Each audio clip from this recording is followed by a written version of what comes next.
Bien, muy buenos días con todos y todos. La verdad, estamos de jueves de Café Científico. Me permito darles la más cordial bienvenida y mi más cordial saludo de parte de la Universidad Técnica Particular de Loja, el Departamento de Ingeniería Civil y el Laboratorio de Innovación e Investigación Docente, con quienes hemos organizado este evento súper interesante, súper atractivo, pero también súper importante para nuestro medio. El día de hoy, pues, vamos a hablar de este tema, pues, denominado control de vibraciones en estructuras no lineales, con una propuesta, una metodología que ha sido trabajada por los expositores que nos van a acompañar el día de hoy y que los voy a mencionar a continuación. Pues tenemos el gusto, en primer lugar, de el doctor Víctor García. Él es... tiene un PhD en Ciencias de Ingeniería de Materiales, otorgado por el Iowa State University de USA, más de 30 años de experiencia en docencia e investigación en Ciencia de Ingeniería y Materiales, así como también una investigación interdisciplinaria entre la ciencia e ingeniería de materiales, ingeniería civil, ingeniería ambiental y también la física. Asimismo, pues posee una excelente y amplia experiencia, ¿no es cierto?, docente en investigación. Tuvimos el gusto de que el doctor Víctor García haya trabajado también en nuestra universidad hace algunos años y tuvimos el gusto de conocerlo y estamos muy complacidos de tenerlo con nosotros, Víctor, en esta ocasión. También va a participar con nosotros el día de hoy el magíster Carlos Celi, pues él es ingeniero civil, graduado en la Universidad Técnica Particular de Loja, tiene una maestría en Ingeniería Estructural con mención summa cum laude, es uno de los mejores graduados por parte de la Escuela Politécnica Nacional del Ecuador. Y bueno, tiene más de 12 años de experiencia, ¿no es cierto?, en esa rama y actualmente trabaja como docente e investigador también en la Facultad de Ingeniería Civil de nuestra querida también Pontificia Universidad Católica del Ecuador. Un gusto, Carlos, que en esta ocasión pues nos podamos encontrar para poder hablar sobre este tema muy interesante. Gracias por aceptar también participar y aceptar esta invitación con nosotros. Y bueno, finalmente me permito presentar a nuestro querido compañero. Él es docente de nuestro Departamento de Ingeniería Civil de aquí de la UTPL, el candidato a doctor Edwin Duque. Él es ingeniero civil, especialista en modelación numérica y análisis y diseño sismo resistente de estructuras. Tiene un título universitario, de ingeniero civil otorgado por la Universidad Técnica Particular de Loja y un título de máster en ciencias de la ingeniería con mención en estructuras y geotecnia y actual candidato pues a doctor por la Universidad Nacional de Córdoba de Argentina. Para mí es un gusto y bienvenidos a todos ustedes. Gracias por la... Sí. Gracias por aceptar esta invitación y creo que todos estamos ansiosos por iniciar y escucharlos y que nos comenten sobre este tema. Yo un poco en lo que hacía la invitación pues decía a propósito de un sismo fuerte que hubo en Lima, pues en estos últimos días aquí hablaríamos pues un poco este tema de cómo la ciencia, cómo la ingeniería pues puede dar respuesta a alguna de estas necesidades. Así que bueno, no me tardo más y doy el inicio pues a este café científico dándole el paso al ingeniero Carlos Celi para que nos ayude, pues él nos va a hablar un poco del resumen básico de no linealidad en estructuras para irnos pues introduciendo en el tema que vamos a hablar de hoy. Así que, Carlos, le doy paso, pues, si estamos listos para escucharlo.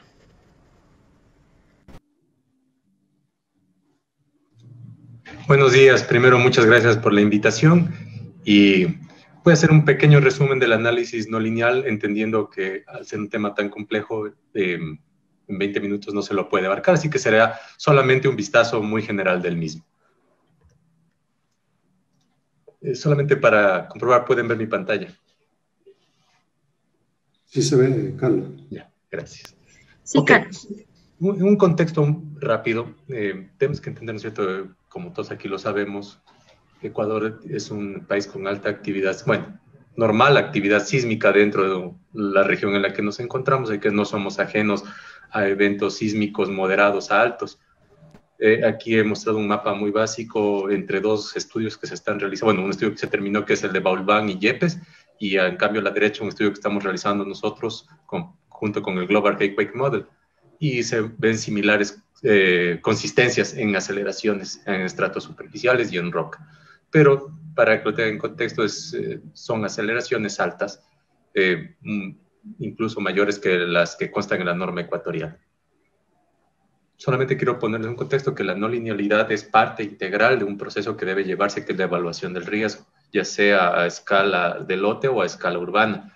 Y eventualmente a finales de este año presentaremos el modelo de riesgo de mayor resolución que se ha generado en la región latinoamericana hasta que salga el de Colombia, que tal vez ese nos gane. Pero ya tendremos un modelo de riesgo para la ciudad de Quito, en el que se está colaborando tanto el municipio de Quito, el Global Earthquake Model y el USAID.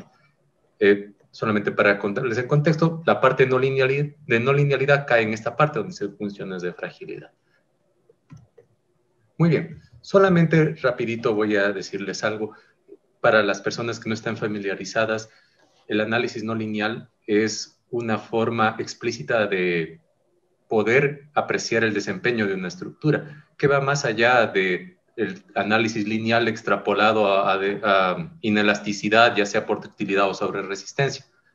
Entendiéndose que el análisis lineal tiene obviamente sus limitaciones al generar estas extrapolaciones y suposiciones, mientras que el análisis no lineal explícitamente trata de emular ese comportamiento y entender que tampoco el análisis no lineal es la panacea que genera todo. Tiene sus limitaciones también, por más complejo que lleguemos a generar su matemática. Para poder entender el análisis no lineal, tenemos que entender qué es la ductilidad. Y la ductilidad es una habilidad de deformarse más allá del rango lineal sin perder rigidez significativa. Es decir, es una habilidad, no está intrínseco en un material, no está intrínseco en una estructura. Y lo que hay que comprender es estas confusiones, que pensar que algo que es flexible es dúctil o algo que es rígido no es dúctil. Son cosas distintas. La rigidez es una expresión matemática de la flexibilidad, mientras que la ductilidad es una habilidad. Y no porque una estructura tenga un material dúctil significa que al final es una estructura dúctil. Hay que entender que la ductilidad hay que medirla en distintas instancias, pasando por el material, por la sección transversal. Entendiendo que obviamente si comenzamos con materiales buenos podríamos tener un buen comportamiento, pero por más buenos materiales que nosotros implementemos, no necesariamente tendremos secciones transversales dúctiles, elementos dúctiles y nudos capaces y por último estructuras dúctiles. La ductilidad es una medida que parte de la representación matemática de la no linealidad. Y la no linealidad puede venir desde dos grandes aristas: la no linealidad de material intrínseca en la sección transversal o la no linealidad geométrica. Aquí yo no voy a abarcar la no linealidad geométrica, es un problema aparte que requiere otro tipo de análisis. Aquí solo me voy a enfocar a la no linealidad del material intrínseca en la sección transversal de un elemento, específicamente en hormigón armado, que es mi área de especialidad. En acero también hay otras aristas que hay que tocar. Pero a lo que voy es que la ductilidad, al ser una habilidad, requiere, al menos en el hormigón armado, una correcta relación en la sección transversal en el estado tensional del elemento, es decir, las relaciones, esfuerzos y deformaciones entre el mismo. Y hay que entender que la matemática que tenemos no lineal, al menos que se usa profesionalmente, no es una matemática no lineal completa. Hacemos una simplificación de la no linealidad a través de emulaciones como aumento-curvatura, pero no es la matemática no lineal completa. Tenemos que hacer ciertas concesiones y esto lleva a algo que se llama el problema de la estabilidad numérica. Y la estabilidad numérica, lamentablemente, en nuestro país no es bien comprendida por nuestros usuarios, los profesionales que usan los software computacionales como si fuera algo de ponerle datos y sale resultados. Y el programa no tiene ningún tipo de limitación por estabilidad numérica como fragilidad local. Cuando ya pasamos a un elemento, no porque tengamos secciones transversales en zonas donde esperemos plastificación, significa que nuestro elemento tendrá un buen comportamiento. Tenemos que garantizar el comportamiento a lo largo del elemento. Y a veces, aquí viene uno de los problemas, que existen dos modelos matemáticos de los más usados que hay, que es la plastificación concentrada y la plastificación distribuida, es que la plastificación concentrada tiene esas limitantes, que es solamente usar las zonas donde uno espera daño. Y la plastificación distribuida podemos modelar todo el daño, pero en cambio tiene otro limitante, que la estabilidad numérica intrínseca en él es demasiado brusca. Es uno de los problemas grandes que tiene estas metodologías.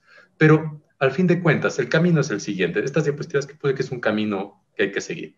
Hay que comenzar con materiales dúctiles, secciones transversales compatibles y dúctiles, elementos que posean los suficientes mecanismos de disipación de energía, conexiones lo suficientemente capaces para hacer la redistribución de las acciones entre elementos dúctiles, y con eso generamos una estructura dúctil. Si en algún momento de esa cadena algo nos falló, pues no importa que lo bien que tengamos lo demás, la estructura no será dúctil. Y necesitamos nosotros garantizar el comportamiento global de la estructura, pero también su comportamiento local. Y a veces es algo que nos olvidamos. Buscamos algunos profesionales que la curva de capacidad, al final la estructura sea linda y bonita, pero no nos fijamos en la localidad. A lo mejor elementos están sobreplastificados o se está generando plastificaciones en un orden incorrecto y estamos comprometiendo la seguridad de la misma. A eso se le llama fragilidad local. En sí, solo quería mostrarles que la línea punteada es el típico análisis lineal que podemos extrapolarlo a inelasticidad con ductilidad y sobre resistencia, que nosotros lo resumimos en la R, ¿no es cierto?, del código, o en otros códigos entre algunos otros parámetros, que cuando nosotros modelamos explícitamente no linealmente una estructura, podemos medir cómo pasa del rango elástico al plástico a la rotura, y que hay que entenderlo, que no porque nosotros hagamos un análisis no lineal significa que podemos sacudir la mano y decir ya hicimos bien. Nosotros tenemos códigos normativos que nos piden un desempeño. Y la evaluación del desempeño sísmico de una estructura solo se puede hacer a través de un análisis no lineal, aunque sea el más básico de ellos, que me imagino todos conocen, que es el pushover. Es el modelo más básico, fácil de hacer, pero al menos ese nos permite poder medir desempeño de la estructura. Y el desempeño es, por favor, a veces se confunde lo que es la no linealidad con el desempeño. El desempeño es un objetivo. La no linealidad es el camino que yo hago para medir el desempeño. El desempeño es normativo y en Ecuador todavía no estamos trabajando sobre la normativa de desempeño, pero nosotros usamos bastante, por ejemplo, códigos extranjeros como el ACE, donde podemos tener objetivos de desempeño. Ahí he puesto algunos muy rápidos. Y solo quería comentarles, no voy a entrar a mucho detalle, pero la no linealidad, ya dentro de un elemento, para hablar explícitamente de un elemento, ya no en la sección transversal, hay varios mecanismos matemáticos de modelamiento, desde el más básico, que es la plastificación concentrada por rótula, usando backbones, que es lo más típico que se usa, hasta podemos llegar a modelos finitos no lineales, donde podemos modelar directamente hasta la rotura de los enlaces, donde podemos generar la sección transversal. Y lo bueno de esos modelos matemáticos es que no solamente podemos trabajar en el plano, sino también fuera del plano. El problema, todo parece bonito, digamos, entonces, ¿para qué existen estos métodos básicos si tenemos estos otros métodos muy computacionalmente demandantes y tan bellos? Es porque nada es perfecto. Recuerden que la matemática no lineal que se usa en ingeniería, nosotros usamos la matemática más básica de la matemática. La matemática está más arriba, la matemática no lineal. Nosotros somos simplificaciones de la matemática no lineal. Y al generar esas simplificaciones como ingenieros que somos, para ser prácticos, tenemos que tener limitantes de uso. Entonces, para quienes después quieran, entonces aquí he redactado un poco de las limitaciones de las dos metodologías, pero voy a hablar rápidamente de las limitantes. En las rotulaciones plásticas concentradas, pues obviamente una de las limitantes es que estamos acumulando los mecanismos en un único punto en donde asumimos un lugar específico donde se genera una rotulación o una zona de rotulación, visto de otra manera, como un punto específico. Eso puede llegar a ser peligroso, sobre todo en estructuras que no cumplan la filosofía del diseño sismo resistente o vean comprometida el confinamiento lateral de su sección transversal. En cambio, el modelo de fibras, podemos modelar literalmente, si tenemos el poder de cómputo, miles o millones de fibras dentro de un mismo elemento. El problema es que entre cada sección de fibra, aunque logramos resolver el estado tensional de esa fibra, entre cada sección de fibra necesitamos una convergencia numérica entre ellas. Y las convergencias numéricas dependerán de la tolerancia. Y esa tolerancia dependerá entre cada una de las secciones y la demanda que llega. Y entre todas ellas, un error pequeño entre miles de fibras puede acumularse. Y el final de la ductilidad del elemento puede ser severamente afectado. Esto es uno de los problemas que más tienen, por ejemplo, softwares como Seismostruct, que claramente les advierte, cuando ustedes hablan, les advierte, les dice, verán, tendrán cuidado, ustedes deben hacer una revisión al menos básica de cuál es la ductilidad final de una sección, de un elemento. Entre otras, también una de las limitantes es que al ser una aproximación numérica entre la convergencia, dependerá del algoritmo que usen. Uno de los algoritmos más usados es Newton-Raphson, es uno de los que más empleamos entre la comunidad, pero no necesariamente actualmente podemos decir que es el mejor con el poder de cómputo actual que tenemos. Y a veces pasar por este tipo de simplificaciones como Raphson nos conlleva a amplificar este tipo de errores. Hay varios estudios que también radicales de que ya no se use, no es así, pues, o sea, también hay que usar, hay que saber usar, ese sería el mensaje.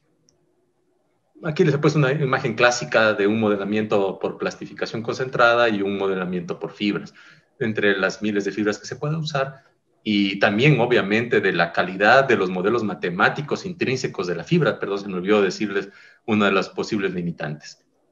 Mientras que el modelo de plastificación concentrada es un modelo muy fácil, es de los modelos más simples que se puede hacer siempre y cuando al menos revisemos el estado tensional de la sección y también nos limitemos a un código normativo, como es el ACE. Localmente no lo tenemos. Pero algo que quiero decirles, a veces como profesionales nos concentramos tanto en los modelos matemáticos, decir, a ver, así debe ser el modelo del concreto, así debe ser el modelo del acero, así debe estar la solución tensional, así debe estar el de Raphson, pero nos olvidamos de algo muy importante, que el modelo geométrico de la estructura representa la rigidez inicial. Y si también necesitamos la masa del edificio, y si esos dos no están dentro de una compatibilidad, dentro de la probables modos de vibración y respuesta modal de la estructura, no importa qué hagamos más adelante, esa respuesta no será acogida o tendrá una veracidad. Sobre todo en metodologías como el pushover, donde el pushover pues, es un análisis en una sola dirección y no puede considerar, hoy por hoy hay métodos adaptativos para considerar los modos de vibración, pero si los modos de vibración no están bien estudiados, pues de nada les va a servir. Entonces, hay varias metodologías para calibración de modos de vibración para estructuras inexistentes, pero si tiene una estructura existente, lo más lógico es hacer un análisis de vibración ambiental y obviamente ir en proceso regresivo para poder calibrar el modelo. Entonces, hay que calibrar tanto la rigidez como la masa. No hay que olvidarse, por supuesto, esas dos diapositivas, hay que calibrar rigidez y masa. Aquí he puesto algunas imágenes de algunos de los edificios que hemos hecho, edificios altos que hemos hecho en la ciudad de Quito, perdón, junto con algunos colegas, donde se ve, hay de todo, hay edificios pequeños, edificios altos, edificios de 36 pisos, donde la no linealidad debe ser estudiada a profundidad, no se puede, y sobre todo en un país, justamente más tarde hablarán los colegas, en un país donde le tienen miedo a usar tecnología, donde en lugar de disipar energía con amortiguadores o aislamiento, se prefiere disipar energía por daño, pero eso es algo que se tiene que cambiar. Sobre todo en unos edificios altos ya estamos logrando que entiendan que es más barato a la larga usar sistemas de activos o pasivos de disipación antes que un sistema de daño. Ahora, como les comentaba, la no linealidad al estudiarla en una sección transversal no necesariamente es meter a un programa, poner datos y sacar y decir ya está y me voy a la casa. Y eso así es porque salió en el programa. Tiene que ser estudiada, al menos de la forma más básica. Estas diapositivas que he mostrado es como yo doy en clases, cómo limitar al menos la no linealidad para la ductilidad de una sección transversal sin depender específicamente del programa, solo por condiciones básicas como el recubrimiento y la capacidad máxima del hormigón. Entonces, en la imagen de arriba pueden ver lo que el programa genera y en la imagen de abajo cómo es un cálculo manual. Y si uno considera la sobreductilidad en el programa lo que va a hacer es tomar ese dato y generarlo como un backbone y generar una ductilidad inexistente. Y eso hay que tener muchísimo cuidado cuando se hace un modelo matemático. Como les decía, el ACE es un mecanismo muy sencillo para plastificación concentrada, donde uno puede entrar con matemática de la más elemental, como es el método de la rigidez, y determinar tranquilamente un vagón sin necesidad de pasar por hacer un cálculo determinístico. Y en cambio, la plastificación distribuida sí requiere pues un poquito más de análisis, sobre todo en cómo nosotros poder generar esta interacción entre cada una de las capas. Esto sí, yo recomiendo mucho a las personas que están últimamente usando software de plastificación distribuida y las nuevas versiones de los programas del CCI que ya traen plastificación distribuida, que por favor se capaciten antes de usarlas, porque en plastificación distribuida, generar una mala integración a lo largo de la longitud de plastificación los conllevará errores tremendos, que sería preferible que mejor no hagan nada antes que hacer ese tipo de revisión. Y algo que sí quería hacer también, claro, me lo decía desde el principio, el análisis no lineal no es diseño no lineal, es una revisión del diseño de una estructura. El análisis no lineal no genera diseños, el análisis no lineal lo que es revisa diseños, con el cual obviamente se puede optimizar un diseño o mejorarlo al mismo, pero no es el que genera el diseño. Entonces, para hacer un análisis no lineal bien hecho, hay que comenzar con un análisis lineal bien hecho. Eso me olvidó mencionarles. Ahora, aquí he mostrado algunas de las imágenes de cómo se debe generar estabilidad en un modelo. Desde pasar desde el análisis lineal, que pueden ver la línea recta, hasta generar un análisis no lineal. Y obviamente no se puede pensar que una profesional para un edificio genere, por ejemplo, hay 200 modelos plásticos y acá hay 90 modelos con fibras. No se puede pensar que un profesional comience a hacer todo esto. Pero si no hace ese número, al menos una vez en su vida, no va a entender cuál es una longitud de plastificación. Porque aquí parece que fuera magia, todo el mundo dice 5% es la longitud de plastificación, como si fuera un número así. Y esa es una sensibilidad en el análisis plástico. Entonces aquí he mostrado que es imposible una vez que uno hace su propio script, que no debería ser un mayor problema hoy por hoy, que la ingeniería es programación, hacer un script básico y generar varias permutaciones de un mismo modelo. Pero algo que quería ponerles en claro, eso es pushover, pero si ya pasamos a análisis tiempo-historia, la no linealidad es importante, pero viene otro mecanismo que es muy importante, que es la determinación, al menos somera, por así decirlo, de la amenaza. La direccionalidad y la directividad sísmica son componentes impresionantemente potentes en una estructura. Entonces, para poder revisar la no linealidad en una estructura, también se tiene que revisar la amenaza. Y obviamente hay varios mecanismos para revisión de amenaza. Pero a lo que voy, ¿por qué he puesto estas diapositivas?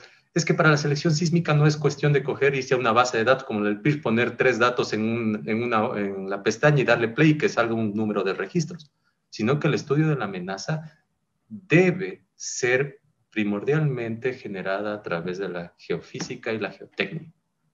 La respuesta de la estructura obviamente es importante para poder buscar la ventana de selección, pero si no consideramos, sobre todo hablo acá en la región de Quito, donde tenemos un campo cercano, estamos parados sobre la falla, y la directividad y la direccionalidad se vuelven primordiales, la selección de registros aquí se vuelve crítica.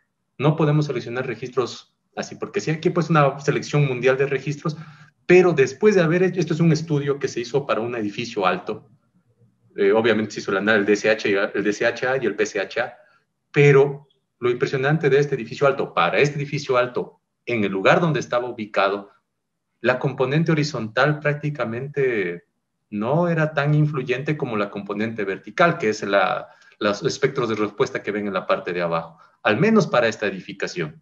Pero se tuvieron que estudiar, si mal no recuerdo, unos cuantos miles de registros para poder hacer una selección final, creo que fueron de 15. Pero si es que hay algo que tenemos que hacer como profesionales, hacer bien las cosas, estudiarlas bien. Y si es que toca estudiar mucho, pues toca estudiar mucho. No se puede hacer las cosas a medias. Esto es algo que se les muestra normalmente a los clientes, que yo sé que si al cliente no hay como bombardearlo con mucha cosa, pero sí hay que mostrarles algo. Estas imágenes muestran cómo se distribuye el cortante basal entre todos los registros seleccionados y cómo es el amortiguamiento en esa estructura. Aquí se le muestra al dueño, le decía, vea, señor, esto es la demanda que entra en su edificio y abajo está cómo lo disipa. Pero esta es disipación por daño. no significa que su edificio al final va a sufrir un daño. Y así es como uno trata de convencerlos. Verá, yo le puedo mostrar otra de estas imágenes y qué pasará si usted le pone un sistema activo o un sistema pasivo de disipación dentro de su edificio. Esa es la forma en que nosotros al menos estamos tratando de convencer a la gente. Y también cómo, bueno, esto ya es para las entidades colaboradoras. Desconozco si en Loja ya tienen entidades colaboradoras de revisión, y si no las tienen, yo sí valdría la pena que ya las tengan. Acá en Quito al menos hay 3 entidades colaboradoras que hacen la revisión. Y aquí se muestra un poco de cómo la estructura, esta no linealidad se ve representada en cortante y en momento de volcamiento, asimismo como en derivas, y cómo el cortante se distribuye para distintos niveles de amortiguamiento. Porque toca mostrar, eso es algo que es muy aquí ecuatoriano. Acá, en lugar de ponerse a revisar, decir, présteme el backbone, de revisar cómo está disipando energía en sus rotulaciones, lo que le piden son derivas. Está bien, las derivas son una buena manera de observar daño, pero si estamos en la no linealidad, eso es lo que les hacía caer en cuenta la entidad, ustedes deben concentrarse en otras cosas. Muéstreme cómo disipa energía su estructura, muéstreme el nivel de daño, muéstreme el desempeño en la histéresis. Pero bueno, estamos caminando, al menos aquí en Quito ya se está caminando sobre la no linealidad. Entonces, por ejemplo, después de todo eso, algo que aquí en Quito todavía no exigen, pero nosotros siempre hacemos, es determinar la fragilidad de la estructura, que es el siguiente paso. No voy a poner cómo son los procesos de cálculo para la fragilidad, pero entender que la no linealidad no es el fin. Ese recién es el paso para pasar a fragilidad. Y con la fragilidad pasar a superficies de fragilidad, que es la segunda imagen, y con la integración de las superficies de fragilidad, pasar a algo que todo el mundo puede entender, que es el nivel de daño y pérdidas. Esto, la última imagen que pueden ver, es algo que todo el mundo puede entender. Me dice que para un nivel de desplazamiento extremo que se espera en Quito, por ejemplo, para este edificio que era 1.9 metros, el edificio tendrá un 50%, será un 50.88% de pérdida económica. Eso no significa colapso. El edificio está dentro de norma, pero pierde 50% de su valor, dentro del cual 18% son de daños graves. Entonces, eso se le dice al dueño, vea señor, después de ese sismo que probablemente suceda en la vida útil, creo que estaba alrededor del 3.4% dentro de la vida útil de ese edificio, usted pierde el 12% en arreglar daños graves. Y como ustedes saben, aquí en Ecuador, si vemos rajada una pared, ya nadie quiere entrar. Peormente si hay una columna fisurada o un muro fisurado, que ya estamos hablando de daños graves. Aunque el edificio esté dentro de norma, la pérdida económica es grande. Para ponerlo en contexto, en la región de California, para poder asegurar un edificio, el índice de daño para el evento extremo, tiene que ser, el índice de daño completo, tiene que ser menor del 4% y el global menor del 50%. O sea, este edificio en el global está cumpliendo, pero en el daño específico de daño grave no cumpliría. Por ejemplo, este edificio no podría ser asegurado en Estados Unidos. Pero aquí en Ecuador no hay ningún tipo de normativa. La normativa llegaba hasta esas derivas inelásticas. Pero eso se les muestra a las personas. Esto pasa si es que usted no le pone un sistema de aislamiento. ¿El edificio está en norma? Sí. Pero cuando venga el sismo, lo más seguro es que nadie quiera volver a entrar a su edificio. Y aquí les he puesto un pequeño videíto que también se les muestra a los clientes de cómo se comporta su edificio. Durante uno de los tantos eventos analizados. Esos puntitos rojos y verdes que ustedes ven son daños que se ven en el edificio. Obviamente el edificio en su gran mayoría se comporta elásticamente, pero tiene varios daños, sobre todo en las vigas de acople, que era de esperarse. Pero ese tipo de daños ya comprometen, sobre todo si es que llega un evento similar, ya comprometen severamente el comportamiento del edificio. Y además, obviamente, al tener ese nivel de daño, la gente no va a querer entrar. Y si estuviéramos en un país donde se tiene más rigor en el aseguramiento, ese edificio no podría ser asegurable. ¿Qué molesto? Y por último, solo quería mostrarles el camino. Esto es el camino que estamos haciendo para la ciudad de Quito. Es distinto en general porque nosotros estamos analizando toda una ciudad y no podemos darnos el gusto de hacer un análisis dinámico incremental, ya quisiéramos, pero tenemos cerca de 600,000 lotes que analizar. Entonces necesitamos métodos más rápidos, como métodos estáticos no lineales directos, que es lo que estamos usando, donde generamos modelos matemáticos que puedan generar permutaciones a sí mismo de ellos y hacer grandes análisis no lineales en gran data. Pero el camino es tomar la estructura, generar su no linealidad, enfrentarla a espectros de demanda a través del ATC40, sé que es un método viejo, pero se puede adaptar el ATC40 con rigor actual, con niveles de desempeño, generar fragilidad, generar funciones de fragilidad, para que esas funciones de fragilidad más las funciones de consecuencia nos permitan medir daño dentro de un análisis de riesgo. Y como último mensaje, solo quiero mostrarles un contexto. Esto es el mapa que generamos para el 16 de abril de 2016, el mapa de intensidades, entendiéndose que esas intensidades son medidas de daño, aunque sea visuales. Usamos el EMS 98 en ese entonces. Ahí pueden ver a la izquierda, es el mapa de daño. Entonces se ve grandes daños cerca de donde estuvo el epicentro y pocos daños, obviamente, conforme nos alejamos. Y en el mapa de la derecha, en cambio, he puesto los niveles de aceleración, donde los niveles de aceleración más grandes, obviamente, son cerca del epicentro, y los niveles de los más bajos de aceleración se presentaron en la ciudad de Quito. Y en la ciudad de Santo Domingo también los niveles de aceleración fueron relativamente bajos, comparados con los de Guayaquil. Pero, si paso a la siguiente diapositiva, son más o menos imágenes de daño. Obviamente en Manta y Puerto Viejo hubieron graves daños, pero si ustedes se van a la región de Santo Domingo, también los hubieron. Y aquí en Quito, también los hubieron. Aquí se cayeron 3 estructuras con el sismo del 16 de abril de 2016. Y aquí la aceleración que llegó a Quito fue de 0,04 G. Y la aceleración, ahora que estamos terminando el análisis de microzonificación sísmica de la ciudad de Quito, tenemos zonas de la ciudad de Quito que pueden llegar a nivel de estrato en superficie a 1,7 G. Entonces, entenderán el nivel de daño que podríamos esperar en la ciudad. Como les digo, ojalá tengamos la oportunidad más adelante, por diciembre, por ahí, tengamos los resultados de riesgo de la ciudad de Quito para mostrárselos. Obviamente que sean resultados preliminares, es el trabajo de 7 años de investigación que llevamos y para poderlos contextualizar y conversar.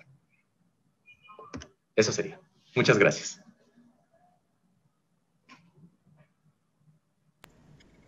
Qué bien, Carlos. Súper interesante su exposición. En verdad es un tema súper amplio y creo que quedan un montón de interrogantes y lograr sintetizarlo en esta pequeña presentación, pues lo felicito, Carlos, y en verdad es las reflexiones que usted también pone. Ahora casi la tendencia de los estudiantes es como que mucho es de utilizar software y con eso pensar que se tiene ya la respuesta o se tiene ya la solución para todas estas cosas, pero no es así. El análisis estructural y este análisis no lineal, pues, permite validar muchas de las propuestas, pues, y súper necesario, y al menos en nuestro país. Y yo hablo, bueno, usted preguntaba si aquí en Loja tenemos estos revisores o estas empresas que validan el uso de estos amortiguadores y todo eso. Bueno, no sé si en la zona 7 existe, porque, bueno, nosotros como UTPL y dentro de la carrera de Ingeniería Civil es casi zona 7 lo que nosotros logramos impactar, ¿no? No sé si Edwin sabe si en nuestra zona, pues, hay estas empresas que validan o están haciendo esto. No, aún no hay todavía. Bueno, hay mucho que trabajar, hay mucho que hacer. Sí, les recomendaría que las entidades colaboradoras no necesariamente son agentes externos. Aquí en Quito hay 3, 2 son externas y una es municipal. Pero sí tiene que generarse, no un proceso de revisión por volumen, es decir, aquí hay un montón de paquete y un checklist ya aprobado, sino que tiene que ser una revisión al menos de lo más básico, que es ver cómo anda en derivas, cómo anda en disipación, a ver si ese estudio solo tiene algo de sentido, a ver si es que es una estructura que está dentro de normativa o no, porque si no está dentro de normativa, la misma norma les dice que tienen que acogerse a un análisis por desempeño, etcétera, etcétera. Al menos eso, al menos para que la norma la tenemos, verán que norma ecuatoriana hay, tiene todas sus falencias, pero existe. Pero hay, claro, así es. Nadie la hace cumplir, pues, ¿de qué nos sirve lo que estamos trabajando ahora si a futuro solo la van a cumplir tal vez en Quito, en Guayaquil y en Cuenca, si el resto del país no la cumple? Y es cierto, con este sismo de Manabí, Guayaquil también tuvo daños fuertes, ¿no? O sea, a pesar de estar más alejado. Entonces, sí, también tuvo daños. Así que bueno, hay mucho que conversar y muchas inquietudes. Este rato, para continuar con este evento, pues de este café, me gustaría que estén aquí en Loja para que prueben el café lojano, que es riquísimo, pero bueno, vamos a dar paso este rato a un pequeño video por el café científico y luego continuamos con los expositores. Y les pido tengan su cafecito a la mano. Yo ya me lo fui tomando. ¿Qué tanto sabemos sobre el café? ¿Sabías que una persona consume al menos 400.000 millones de tazas de café al año? ¿O que este producto es la segunda mercancía más comercializada del mundo, solo superado por el petróleo? Y que su mayor importador es Estados Unidos, mientras Brasil es el principal productor y exportador de café del mundo. Tal es el consumo de esta bebida de dioses que hay países en los cuales no puede faltar su tacita de café. Esto pasa en Finlandia, Noruega, Suecia y Estados Unidos, países que se volvieron adictos a esta bebida etiópica africana. Así es, el árbol de café procede del norte de Etiopía, antes llamada Abisinia, en África. Y desde entonces, su consumo se esparció por el mundo con diferentes formas, recetas y aromas. Pero en fin, café, café, café y café por miles. Así que café, les pido al resto de asistentes si nos pueden ayudar encendiendo la cámara para tomarnos este delicioso café. Espero que un poco pasando esta época de confinamiento que todavía estamos, pues podamos tenerlos aquí en Loja, aquí en nuestra universidad y compartir este rico café. Les ruego que nos ayuden encendiendo las cámaras para tomar la foto de este café científico y poder continuar con el evento. Están acholados, así se dice acá. O despeinados. O despeinados, sí. Así que bueno. Creo que están preparando el café. Ajá. Qué gusto. Tenemos una buena audiencia de estudiantes, todos están muy inquietos con este tema y bueno, habrá la oportunidad para seguir hablando de estos temas. Así que bueno, vamos a tomarnos la fotito con los que tenemos el café. Así que bueno, no sé si... Ahí.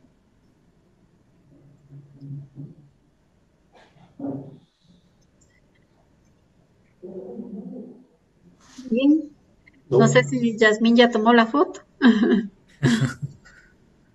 Sí, podemos continuar. Perfecto.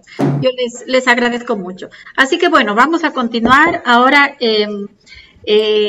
nuestro compañero Edwin Duque, docente de nuestro Departamento de Ingeniería Civil, pues él nos va a hablar sobre los amortiguadores. Ahí tenemos su presentación, disipadores sintonizados de masa en estructuras con comportamiento no lineal, para continuar con el tema que estamos tratando el día de hoy. Adelante, Edwin. Bien, muchas gracias, María Soledad. Muchas gracias a Carlos y al profesor Víctor García por acompañarnos en este café científico, por atender a la invitación que como Departamento de Ingeniería Civil y como la Universidad Técnica Particular de Loja les hemos extendido. Solo damos una reflexión importante antes de iniciar. Me pareció muy importante en función de la presentación anterior. Lo que decía Carlos es que aquí diseñamos por daño, ¿no?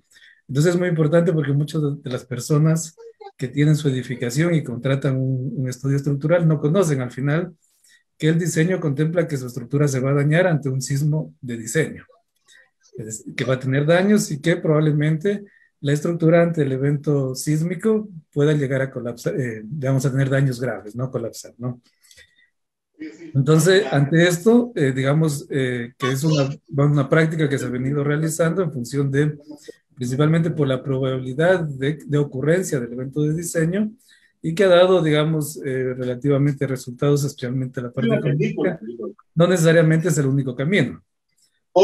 Como Carlos ya lo había mencionado, generar dispositivos de tal manera que la estructura no incursione en daño o en daños graves, pues puede ser una solución alternativa. Ya que a pesar de que la estructura pueda seguir, digamos, valga la redundancia, estructuralmente sea todavía útil, puede tener grandes daños y eso implica grandes pérdidas económicas, no solo desde el punto de vista estructural, sino desde el punto de vista de uso, ¿no? Se me ocurre una estructura que pertenece a una empresa que cierra por 3 meses. Claramente los costos elevados van por el cierre de la empresa y no por la estructura en sí misma, ¿no? Entonces, digamos, este tipo de edificaciones generalmente son digamos, necesitan de sistemas alternativos para el diseño, como son los dispositivos de control de vibraciones. Bien, eso nomás como una introducción en función de lo que habíamos hablado previamente. La presentación y en honor al tiempo, son solo 20 minutos, he hecho una presentación corta con 4 secciones, una introducción de lo que son los amortiguadores de masa, luego, luego vamos a hablar cómo estos amortiguadores de masa se comportan cuando la estructura es lineal, que son las condiciones óptimas, digamos, para los amortiguadores, pero luego, en base a una investigación que se realizó hace un par de años, cómo los amortiguadores de masas se comportan cuando ya la estructura tiene un comportamiento no lineal. Nos interesaba saber cuál es su eficiencia, qué comportamiento tiene, los parámetros de diseño, cómo varían, y al final, por supuesto, respondernos si es que los amortiguadores de masa constituyen una solución eficiente ante estructuras que incursionan en rango no lineal.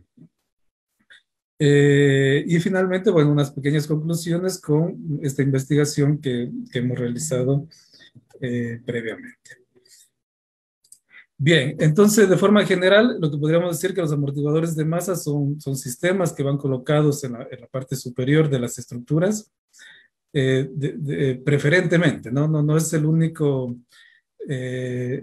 Algunas estructuras contemplan los amortiguadores de masa en distintos pisos de la estructura, en función, por ejemplo, de los modos de vibración, pero con la experiencia se tiene mayor influencia del control de vibraciones cuando los amortiguadores de masa se colocan en la parte superior. Y esto está referido a que, digamos, el modo de vibración fundamental, el primero, el que tiene aproximadamente el 90% de la respuesta estructural, se lo sintoniza para este periodo, ¿no? Entonces, generalmente se suele diseñar considerando la estructura en la parte superior. Ahora, ¿en qué consiste físicamente, digamos, este amortiguador de masa? Consiste simplemente en colocar una masa en la parte superior de tal forma que se mueva en sentido contrario al movimiento de la estructura. Si la estructura se mueve, como en este caso, están viendo, digamos, al lado izquierdo, el amortiguador de masa genera una fuerza inercial que va en sentido contrario.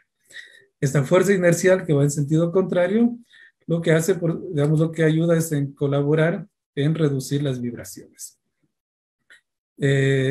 Y bueno, y algo importante, ¿no? Digamos, ya estamos introduciendo algunos temas que es la masa del amortiguador de masa, justamente, es muy importante considerarlo, pero también hay que sintonizarlo. Cuando hablamos de sintonizarlo, nos referimos a que esta masa que se coloca en la parte superior debe estar en armonía, por decirlo de alguna manera, con la estructura principal, con el fin de que actúen de forma sintonizada, ¿no?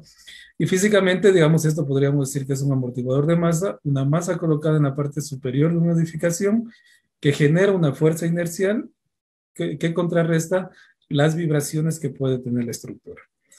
Puede ser, como en este caso yo estoy mostrando, como que nosotros hicimos la investigación referida a sismos, pero puede ser también referidos a cargas de viento, o puede ser también referido a cargas de uso, vibraciones por el uso de las personas, ¿no? Digamos, el amortiguador de masa trabaja ante cargas dinámicas en general, no necesariamente ante sismos como, digamos, lo estoy mostrando ahora. De estos amortiguadores de masa, digamos, ¿cómo generarlos? Hay varios tipos. Los primeros, los que se caracterizan como sistemas sistemas mecánicos de masa con rigidez y amortiguamiento, ¿sí? O una masa acoplada con un aislador o con dobles masas también, ¿no? Digamos, este es un grupo principal que se suele utilizar y que, digamos, este sistema de masa, resorte y amortiguamiento es el que yo estaría hablando más adelante. Hay un segundo grupo en el cual utilizan el péndulo, ¿sí? Utilizan el péndulo como sistema de vibración, considerando las características dinámicas del péndulo que se acoplan bastante bien a lo requerido para un amortiguador de masa.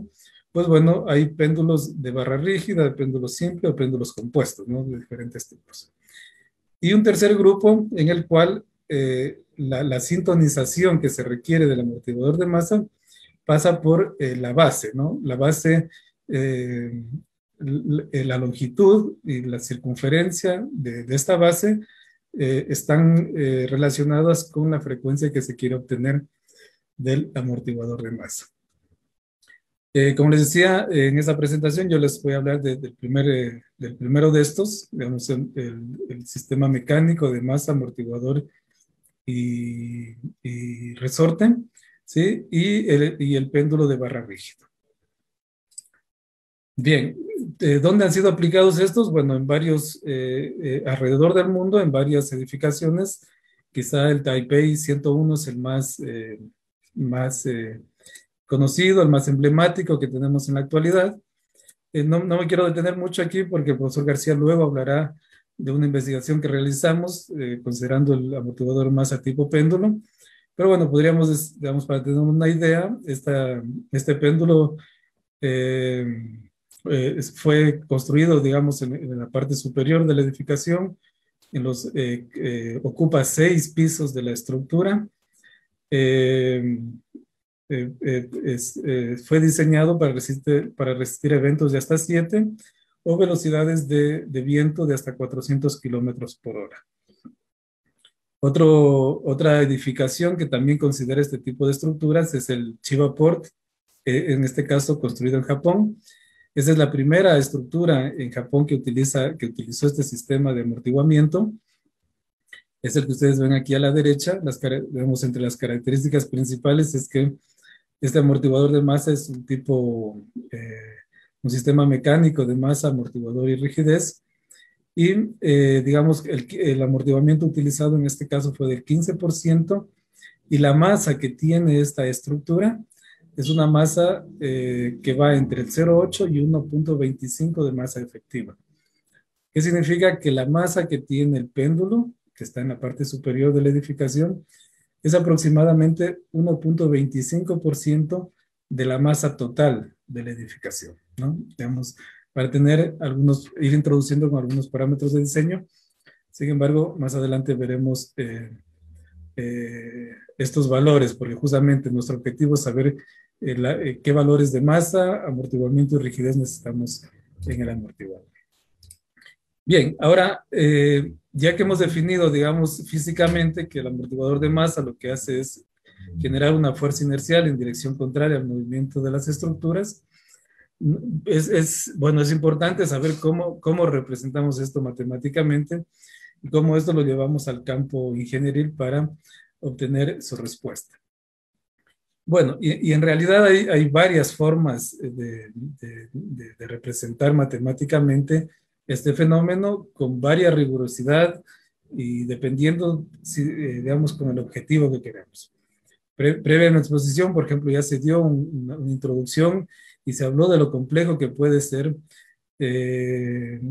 considerar la no linealidad de una estructura, ¿no es cierto? Pero, digamos, depende, a ver, el problema puede ser tan complejo como uno quiera, pero también es necesario uno como ingeniero reducir ese problema para los fines requeridos. Tal es el caso, digamos que en este caso, tal es el caso que nosotros requeríamos diseñar. Queríamos saber el comportamiento del amortiguador de masa. Por lo tanto, consideramos sistemas mecánicos de masa concentrada, amortiguamiento y rigidez tanto para el suelo, para la estructura y para el amortiguador de masa. En primera instancia, digamos, el amortiguador de masa tiene un comportamiento lineal, la estructura tiene un comportamiento lineal, al igual que el suelo. Es importante también notar que esta esta metodología aquí presentada ayuda mucho en función del análisis que se hizo.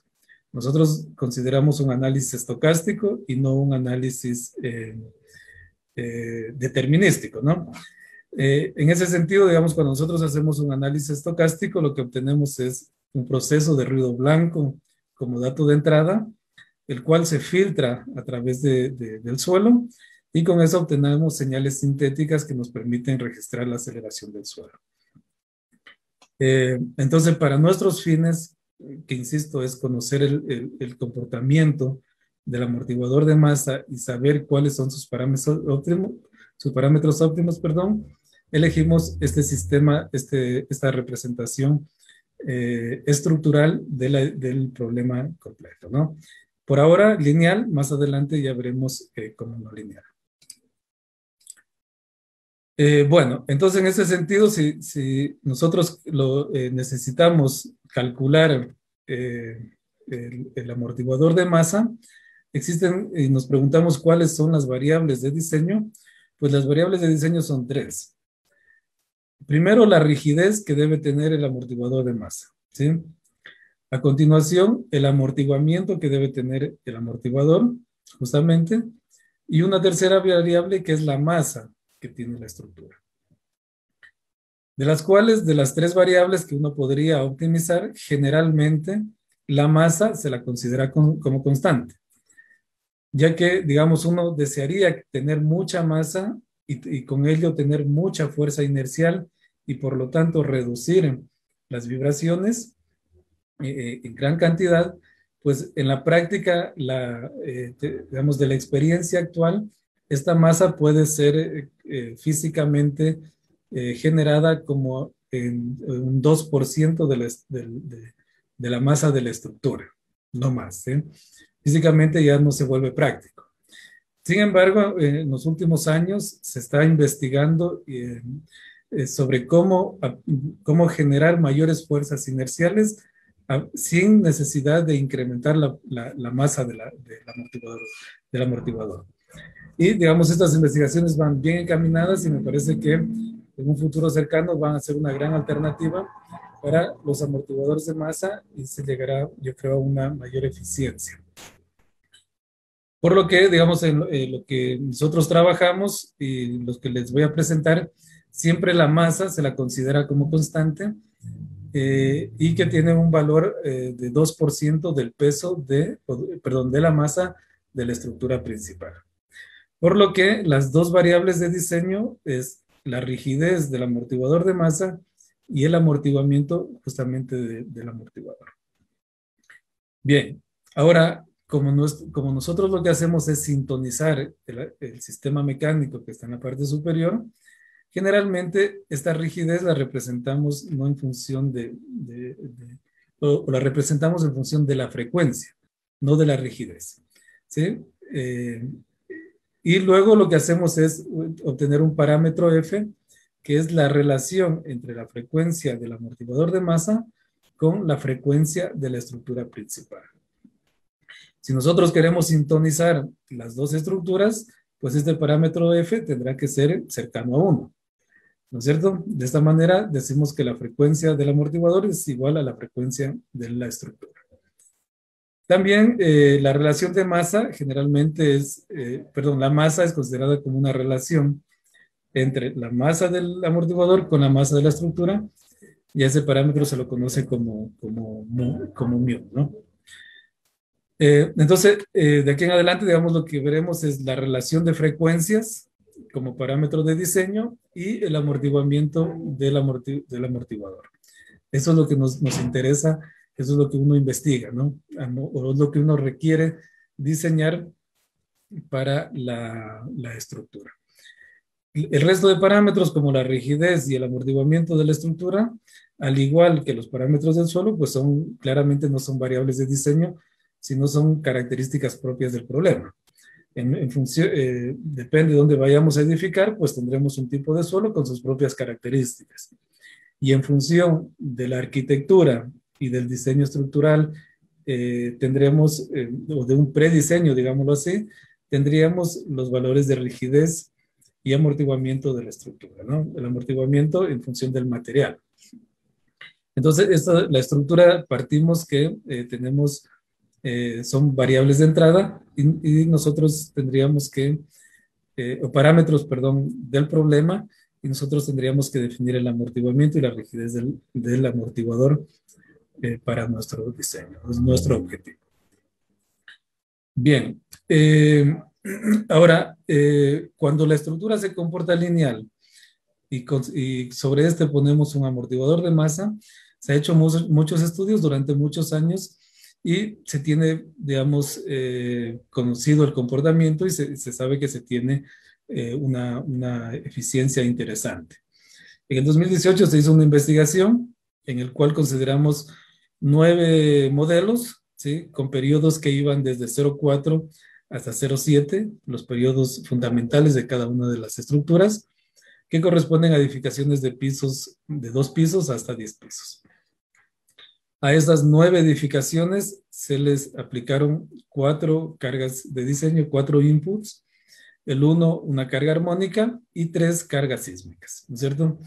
Entonces, lo que nos motivó a esta investigación era afianzar el conocimiento que se tiene sobre los amortiguadores de masa, afianzar sobre la eficiencia que se tiene en los amortiguadores de masa, ¿no? Bueno, un poquito para aclarar, este amortiguador de masa se lo colocó en la parte superior, fue colocado como un amortiguador de masa tipo péndulo. La masa fue calculada como el 2% de la masa de la estructura principal, ¿sí?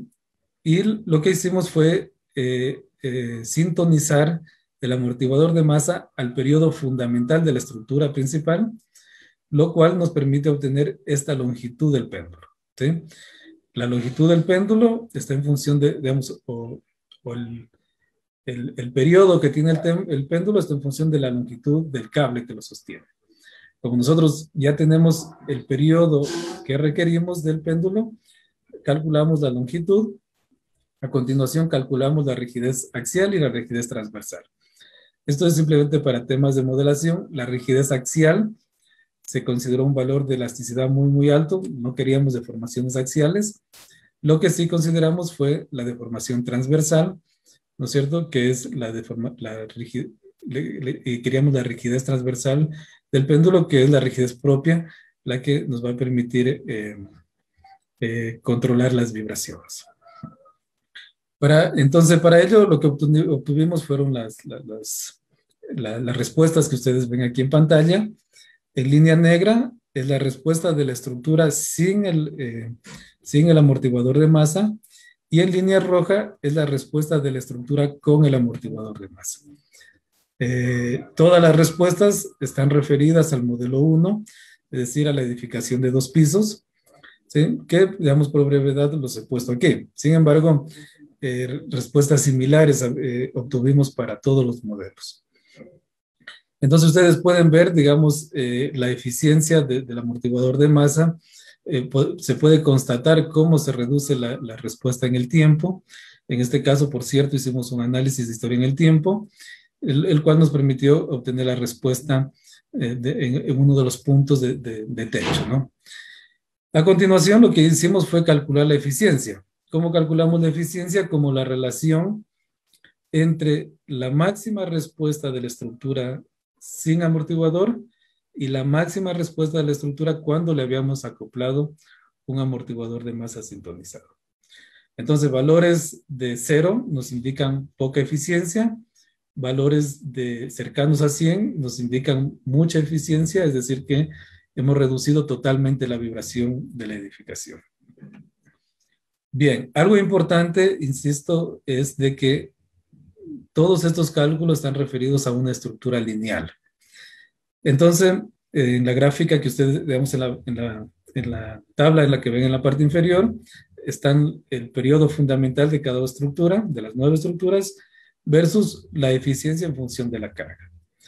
En la gráfica de la derecha están estos resultados, han sido ploteados, ¿sí? Y vemos las eficiencias logradas en cada uno. La gráfica que ven acá arriba superior, que es cerca del 60%, se refiere a la carga armónica, que es, digamos, algo que en la bibliografía se conoce, que digamos, estamos llevando a un escenario ideal para un amortiguador de masa. ¿Por qué? Porque estamos considerando una estructura lineal y estamos considerando una carga armónica. Al tener la carga armónica, digamos, como se conoce, está definida por una única frecuencia, y si la estructura está definida como elástica, pues es el parámetro óptimo para el amortiguador de masa y se logran eficiencias de cerca del 60%. Entonces, bueno, digamos, si queremos reducir vibración por movimientos armónicos que pueden ser, qué sé yo, por el paso de vehículos o por el paso de un tren que genera vibraciones, pues bueno, la eficiencia es muy, muy alta. Ahora, cuando queremos reducir vibraciones por temas sísmicos, pues la eficiencia se reduce un poquito, y es por el tema de que los sismos no tienen una única frecuencia, sino tienen un rango de frecuencias, y lo único, digamos, que se puede detectar es un ancho de banda de frecuencias dominante, ¿no? Pero el sismo se maneja en un rango de frecuencias determinado. Entonces eso hace que la eficiencia del amortiguador de masa se reduzca. Sin embargo, cuando la estructura se comporta como lineal, esa eficiencia se llega de entre 15 al 20%. ¿Sí? Es la reducción que se logra. Insisto, cuando hablo de eficiencia, comparo cuánto fue la máxima respuesta de techo de la edificación sin amortiguador y cuál fue la máxima respuesta de la edificación con el amortiguador. Esa relación me permite a mí obtener la eficiencia y estamos entre el 15 y el 20% elásticamente. Esos parámetros o estos resultados no son nuevos, los resultados simplemente afirman, digamos, lo que la bibliografía sobre el tema no tenemos, tenemos a la mano. Ahora, como se habló previamente y como estamos, digamos, recurrentemente hablando en este evento, pues las estructuras se diseñan para que se comporten como no lineales. Cuando la estructura se comporta lineal, pues hay investigadores desde 1911, que empezó con Frank, hasta pasando por 1997 por Sadek, hasta 2010, por ejemplo, con Chayano, con Chaya, que ya estudiaron sobre estos amortiguadores de masa, sobre estructuras lineales y que se conoce bastante bien sobre su eficiencia. ¿No es cierto? Entonces nos preguntamos, bueno, como las estructuras en realidad se comportan no lineales, bueno, ¿qué pasa con el amortiguador de masa? ¿Sigue siendo un sistema de protección sísmico eficiente o no? Lo siguiente que nos preguntamos fue cómo se comporta el AMS o el amortiguador de masa cuando la estructura principal ha plastificado. ¿Hay alguna diferencia entre el comportamiento habitual que se tiene con el comportamiento cuando la estructura plastifica? Pues bueno, es algo que nos queríamos responder. Una tercera pregunta fue ¿cuáles son los parámetros óptimos? ¿Cómo son estos parámetros óptimos? Sabemos que la relación de frecuencia debe ser cercana a 1 cuando es elástica. Ahora, cuando es no lineal, ¿de qué valores estamos hablando en cuanto de la relación de frecuencia? Pues bueno, eso queríamos estudiar. Y finalmente también, bueno, debemos saber si es que el suelo tiene una gran influencia al momento de diseñar los amortiguadores de masa. Estas 4 preguntas motivaron a la investigación que se hizo en su momento y en general, digamos, más que a la investigación, motivaron a conocer sobre los amortiguadores de masa y su eficiencia, ¿no? Bueno, esta investigación fue publicada en 2018 y lo que se hizo proponer una metodología que yo les presento aquí en pantalla, en la cual primero se hizo un análisis estocástico, ¿no es cierto? No se hizo un análisis determinístico, como les había mencionado previamente, con lo cual el suelo es representado como un sistema de un grado de libertad, el cual es excitado mediante un proceso estacionario de ruido blanco. ¿no es cierto? La respuesta de este sistema mecánico es la aceleración que se tiene en superficie. A continuación, la estructura es representada como un sistema mecánico es no lineal, específicamente como elastoplástico. Para eso se utilizó el modelo de Bowen, que es un modelo, digamos, ampliamente conocido en la literatura y que para estos fines representa adecuadamente la no linealidad de la estructura principal. Y a continuación, el amortiguador de masa, como un sistema de masa concentrada, amortiguamiento y rigidez, en el cual se requiere obtener una curva de optimización. ¿Qué es esta curva de optimización? Son distintos parámetros de amortiguamiento, distintos parámetros de rigidez dados al sistema, ¿sí? Versus la eficiencia que se logra. ¿Sí? De esta manera, el mínimo de esta superficie me indica el par ordenado de rigidez y amortiguamiento óptimo, ¿no es cierto? Entonces, el diseño consiste en obtener estas superficies y luego localizar el mínimo con el cual puedo obtener los parámetros óptimos de amortiguamiento y rigidez referidos como relación de frecuencia y amortiguamiento del amortiguador. Bien, entonces esa es la metodología propuesta, digamos, eso es lo que se hizo. Ahora eso, llevarlo a la práctica, pues bueno, es un paso más que hay que darlo, ¿no? Eso, para resolverlo, pues bueno, existen dos procesos, digamos, o dos métodos principales.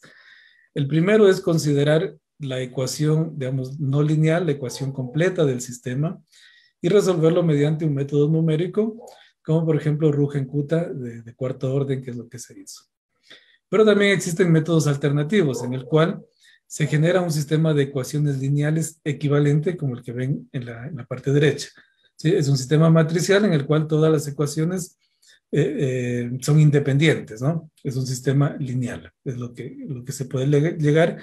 Es un sistema lineal equivalente de un sistema no lineal. Digamos, eso es lo que se obtuvo.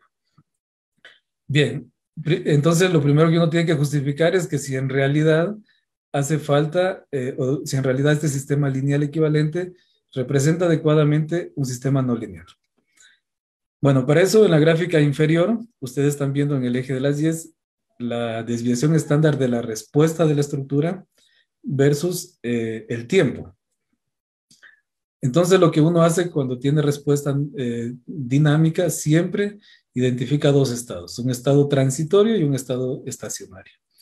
El estado transitorio es un estado que va digamos, en primera instancia y luego llegamos a un estado estacionario que es la respuesta que perdura en el tiempo de la estructura. Cuando resolvemos con Rugenkutta de cuarto orden, podemos resolver todo el problema, la línea continua que ustedes ven aquí en pantalla. Cuando resolvemos mediante el sistema lineal equivalente, solo podemos obtener la respuesta en estado estacionario, la respuesta que ustedes ven acá como línea punteada. Esta respuesta se hizo para dos valores de aceleración, 0,4 y 0,6 de G. Y bueno, lo que pudimos justificar es que para el estado estacionario, la desviación estándar de la respuesta se ajusta bastante bien mediante mediante la ecuación lineal equivalente y que posteriormente utilizaremos Monte Carlo, ¿no? Ahora, digamos, alguien diría, bueno, si se resolvió la respuesta completa, la respuesta no lineal, ¿por qué no utilizar esa metodología para resolver todo el problema? Y simplemente es por un tema de costo computacional.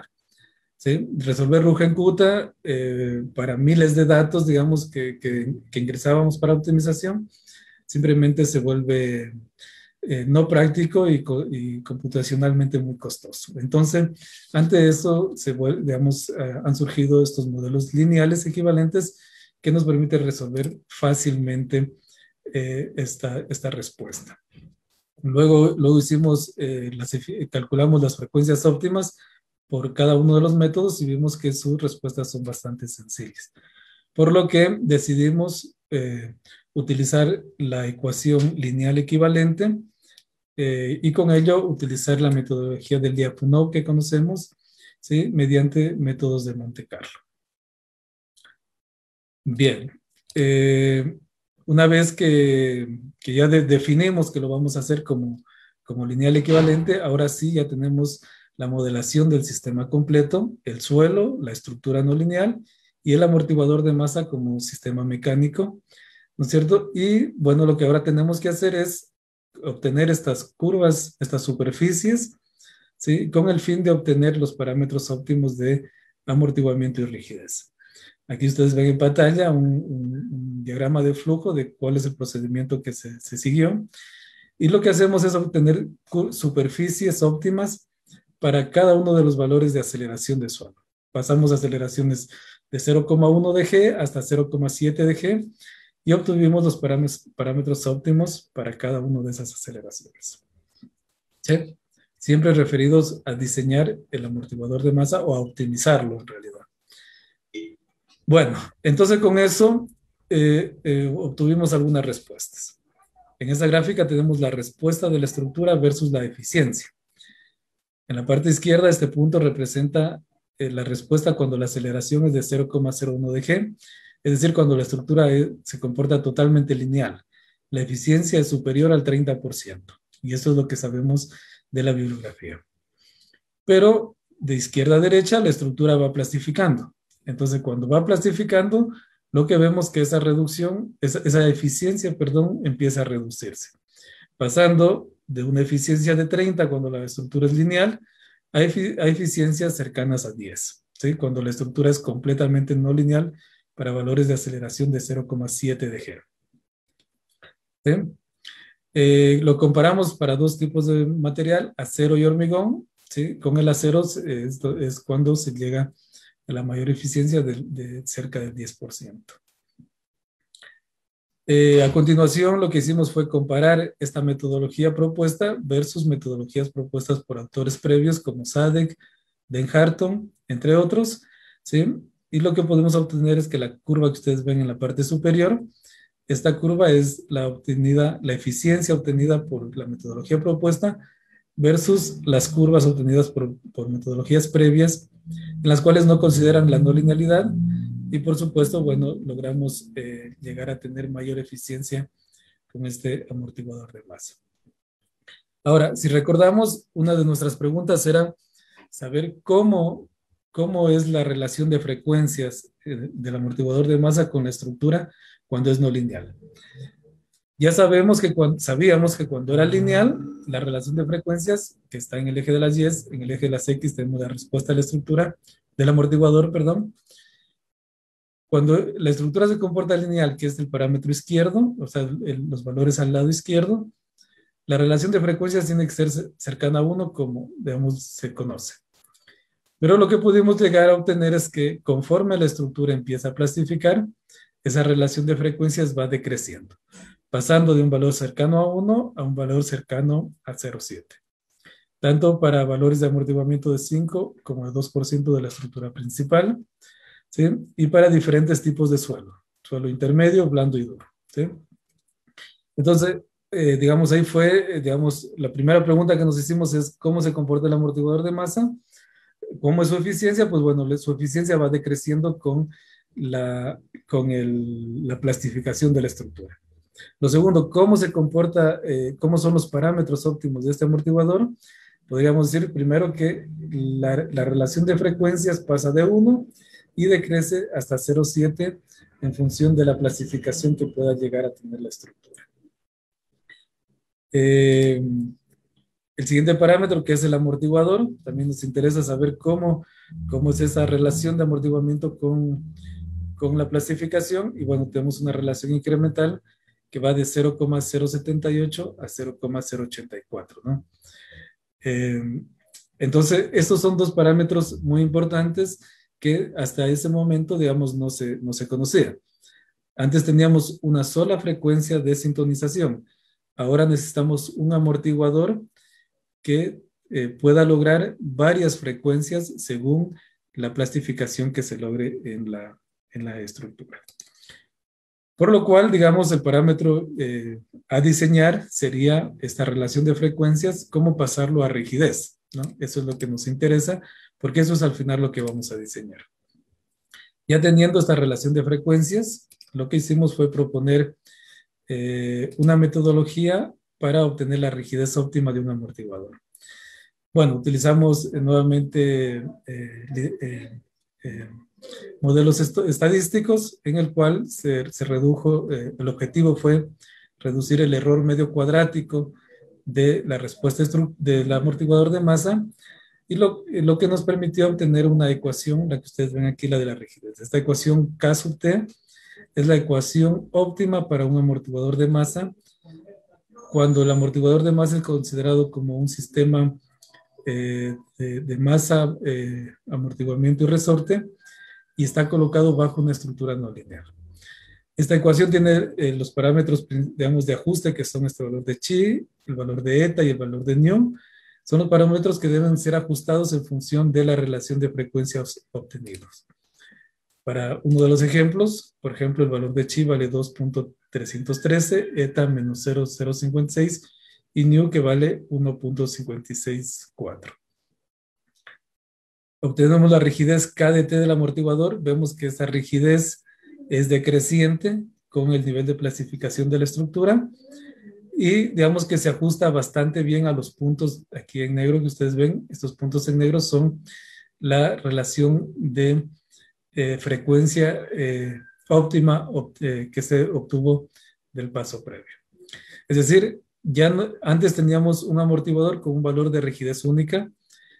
Ahora, al tener una estructura que plastifica, encontramos que el amortiguador debe tener una rigidez decreciente, una rigidez que se va degradando con el nivel de plastificación de la estructura. Esa es la rigidez óptima que debe tener el amortiguador de masa. Bueno, y esa era una de las grandes incógnitas que teníamos sobre la rigidez del amortiguador. Logramos entender que se necesita que la rigidez vaya decreciendo y posteriormente, esto llevó a que pasar un amortiguador de masa ya no tipo masa, sistema mecánico de masa concentrada, sino tipo péndulo, que es lo que hablará a continuación el profesor García. Brevemente, 4 conclusiones que pudimos obtener fue que la eficiencia logrado en el amortiguador de masa sintonizada es de aproximadamente 10% para este caso, ¿no? Que el suelo tiene poca influencia al momento de diseñar los parámetros óptimos, que los parámetros óptimos del amortiguador de masa son variables con el nivel de plasticidad de la estructura, como lo había mencionado previamente, y que el amortiguador de masa es insensible al nivel de plastificación, el amortiguamiento, perdón, óptimo del amortiguador de masa es insensible al nivel de plastificación. Digamos, estas son las 4 conclusiones principales que sacamos hasta ese momento y que dieron pie para la investigación que viene a continuación, que el profesor Víctor García va a mencionarles y que recientemente fue publicada, ¿no? Que es considerar la misma estructura no lineal, pero ahora con el amortiguador de masa tipo péndulo, en el cual se espera tener mayores eficiencias. Muchas gracias, Edwin. Muy interesante. En realidad, de lo que vemos, pues el uso de amortiguadores nos ayudaría muchísimo a evitar estos daños estructurales que ocurren sobre todo en los edificios, ¿no? Ahora, no se olviden de tomar su tacita de café y le doy paso pues ahora al doctor Víctor García, pues quien nos va a hablar ya específicamente de este tipo de amortiguadores tipo péndulo, que es de la última publicación que ustedes han hecho y para que todos pues estemos al tanto y sepamos cómo funcionan en cambio, cuál es la respuesta o qué resultados obtuvieron con esta investigación. Así que adelante, doctor. Bueno, muy buenos días con todos, María Soledad, Edwin, Carlos, todo un gusto, y a los presentes por aceptar nuestra invitación a compartir nuestras experiencias con ustedes. Muchas gracias a todos. Sí, efectivamente, antes de comenzar formalmente todo, quiero hacerles un pequeño comentario. ¿A dónde se dirige? ¿Qué es lo que nosotros estamos aquí en la UNAS y en el trabajo conjunto con la UTPL, con Edwin, a dónde se está mirando? ¿Qué queremos lograr? Ya ustedes van a ver que definitivamente vivimos en una zona con actividad sísmica. Hace poco unos ingenieros amigos me visitaron para consultarme en una ciudad, se llama Pelileo, no es Penipe, que está cerca del altar. Hay muchos tremores sísmicos con mucha frecuencia, es la sismicidad ambiente. Se hizo una centro comercial de 4 plantas, entiendo. Son 4 módulos grandes, estructuras, y bueno, no tiene 3 años de haberse construido y ya está presentando muchos problemas por esa sismicidad. Entonces, el foco de las investigaciones que desarrollamos en conjunto con nuestros estudiantes y todos los colaboradores es precisamente cómo podemos hacer nosotros desarrollar tecnologías, partiendo por supuesto de la ciencia básica, pasando por la ingeniería y desarrollar tecnologías que se orienten a lograr dispositivos que vayan no exactamente orientados a edificios esbeltos de mucha altura, pero sí a estructuras, digamos, de envergadura intermedia, que van de unas 6 plantas a unas 20 plantas, y ya ustedes van a ver por qué.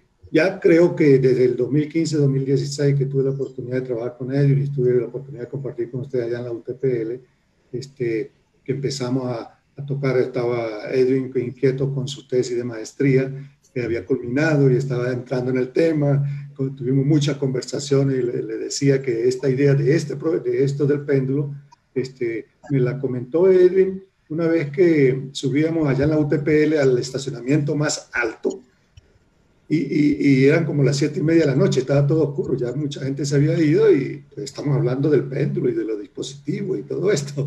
Entonces, eso fue como en el 2016, 2015, por allá. Y eso ha motivado precisamente, bueno, ¿por qué no trabajar en el desarrollo de estos dispositivos? No son nada nuevo, tienen mucho tiempo escribieron el trabajo, se datan de 1917, algo así, y muchos trabajos realizados, pero el conocimiento que se ha logrado obtener es vasto, y precisamente queremos contribuir en esa dirección. ¿Cómo apuntamos a nuevos dispositivos orientados a estructuras de baja envergadura, en la cual pues podríamos nosotros contribuir mucho en nuestra sociedad y en nuestro país, Ecuador, ¿verdad? Entonces, bueno, sin más comentarios, entramos. Esta es una publicación que salió este mes, precisamente junio, donde resumimos las contribuciones a los estudios de los amortiguadores de masa sintonizada tipo péndulo. Ya cuando en el amortiguador en el TMD o AMS, amortiguador de masa sintonizada, la masa se sustituye por un péndulo, pues tenemos un amortiguador tipo péndulo, y ya vamos a ver entonces cómo lo vamos a trabajar. Primero les voy a contextualizar un poquito el problema, luego les voy a vamos a tratar de responder por qué los TMD, por qué los amortiguadores de masa sintonizada de líquidos, que usan líquidos, por qué los amortiguadores que usan péndulos, ¿no? Y luego hablamos un poquito más de los resultados. Fíjense que lo que les voy a hablar es cómo se optimizan, que ya de hecho Edwin habló de la metodología que se ha desarrollado desde allá de la UTPL, cómo optimizar los parámetros, cómo esos parámetros ahora se usan como parámetros de diseño, y entonces cómo se prueba en las estructuras con diferentes excitaciones sísmicas, ¿no? Y sobre todo manteniendo lo que Carlos bien hacía énfasis, el comportamiento no elástico de la estructura, o sea, porque obviamente estamos claros, algunas estructuras se diseñan preferiblemente en el régimen elástico, pero otras se les considera bastante su régimen elastoplástico. Me refiero, por ejemplo, a chimeneas, torres altas de control y cosas así. Básicamente se diseñan para que tengan un adecuado comportamiento elástico y los dispositivos se acoplan para reducir esas vibraciones. Bueno, rápidamente, en Ecuador, los edificios más altos que están construyéndose y que están planificados incluyen, por ejemplo, fíjense, el Royal Highway de 155 metros, 40 plantas, el Point, 137 metros, 37 plantas, la previsora 135, así vamos por 133, 126, y se planifican para el 2022 este par de torres en Guayaquil de 40 plantas y 190 metros de alto. Bueno, ese es el desarrollo que nos está llevando. Esto voy a pasar rápidamente de esto. Todos sabemos que tenemos una situación geográfica muy particular con la subducción de la confluencia de varias capas tectónicas, lo que origina esa actividad sísmica un poco no tan normal, y los daños que ocurrieron fueron tremendos. Si no me equivoco, quizás Carlos me corrige, hubo alrededor de unas, no sé si son 70.000 o 7.000 estructuras que sufrieron daños irreparables. Pues. O sea, el daño material fue amplio, muy grande. Ahora, y de ahí donde sube la motivación. Fíjense que no precisamente los grandes edificios sufrieron daños, son estructuras de baja envergadura. Y en general se piensa, en particular, algunas ideas básicas, cuando tenemos una estructura, si analizamos un poquito, nos imaginamos sus modos vibracionales, encontramos que hay un primer modo, donde ustedes observan, por ejemplo, un desplazamiento más en la parte superior, luego hay un segundo modo donde ya tiene una forma particular y un tercer modo. En general, el primer modo, tal como lo mencionó Edwin, es lo que corresponde al 90% de la respuesta estructural. Pero cuando ocurren excitaciones sísmicas, son las estructuras que van del sexto al piso número 20. Estas son aproximaciones, obviamente no es exacto así, pero son esas estructuras de baja envergadura que son las más vulnerables a la excitación sísmica. En este caso, aquí se ilustra un piso esbelto de 60 plantas, 20, 4, 1 y un equipo normal de cualquier equipo industrial. Y se ilustra el periodo fundamental. Entonces, de ahí viene la motivación. ¿Por qué no trabajamos para desarrollar tecnologías que vayan orientadas en este rango? ¿Sí? Porque podríamos beneficiar sustancialmente nuestra comunidad. Los dispositivos de masa sintonizada rápidamente, lo que quiero resaltar es, observen aquí, la estructura principal se dibuja con esta forma. En general, eso es lo que nosotros llamamos un sistema de un solo grado de libertad. Se sobresimplifica, obviamente, pero es una simplificación matemática bastante buena, bastante robusta. Obviamente no es exacta, pero funciona bastante bien. Y lo que nos interesa es esto aquí. El dispositivo lo que trata es de generar una fuerza restauradora para recentrar la estructura. Muchos de ustedes cuando van en su carro tratan de suspender una esferita al retrovisor y verán que cuando arranca, ¿qué hace esa esferita? Se va en la dirección contraria, en respuesta a la inercia. Y eso es lo que se quiere aprovechar del péndulo, ¿no? Lo que se quiere es que esos dispositivos absorban energía de la excitación y controlar las deformaciones en los elementos flexibles. Aquí les voy a presentar otro problemita que lo ha resuelto uno de mis estudiantes recientemente, ya se graduó. Ilustra muy bien lo que les quiero decir, ¿no? Fíjense, ahí hay la estructura, como les dije, representada como si fuera un sistema de un solo grado de libertad. Hay simplemente un contenedor que contiene agua, valga la redundancia, y aquí no tiene agua. Entonces, fíjense, esto me gusta mucho a mí porque ilustra el principio físico inherente detrás de los dispositivos y deja clara la idea. Obsérvenlo con detenimiento. ¿A dónde va la energía?